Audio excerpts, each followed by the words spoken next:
सम्राट ये निकोला क्या हाँ वही तो थैंक्स बोलना पड़ेगा ये पड़ घंटा को Right then, okay, so off we go. We're just going to have a little drive around the area here. Cardiff University was opened in 1883 and was originally located in the civic centre area of the city known as Cathays Park. So any of you staying on for second and third years, you may end up living in Cathays. Now you know why. This is a beautiful planned area of large Edwardian buildings. Never knew that. And parkland, and it was built between 1900 and 1920. Today, Cathays Park houses many university buildings. You can spot them by the little logos, or the red and white signs that I always say. And the National Assembly for Wales, the National Museum and Gallery of Wales as well. Cathays Park is also popular with the students and workers who often be found relaxing in the park, or in my case, probably asleep on a bench somewhere.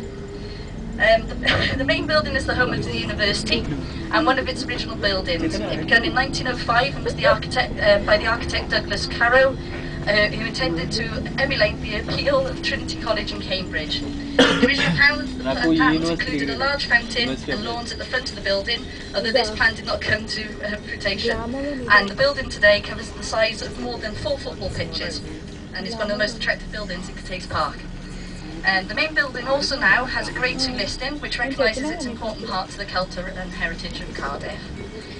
Now, I don't know if any of you have been there yet, but the National Museum and Gallery is just at the base, back behind us, and it's a large and beautiful neoclassical building and houses some important and interesting artefacts. These include artworks by famous painters such as Van Gogh, and archaeological material showing how life was changed in Wales from the Stone Age to modern times. And best of all, it's free. So if you ever want to go in there, just go as often as you like and take time, but don't miss your lectures, for goodness sake. The City Hall is the 59-metre clock tower and domed roof, topped by the Welsh Dragon of the City Hall, is one of the most famous landmarks in Cardiff city centre, and forms the focal point of the civic centre buildings.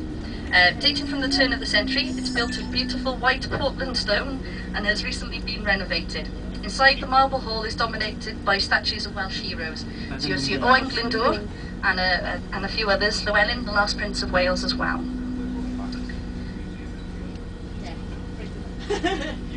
I know, I talked about the museum, we're now going to go past it again. How funny is that?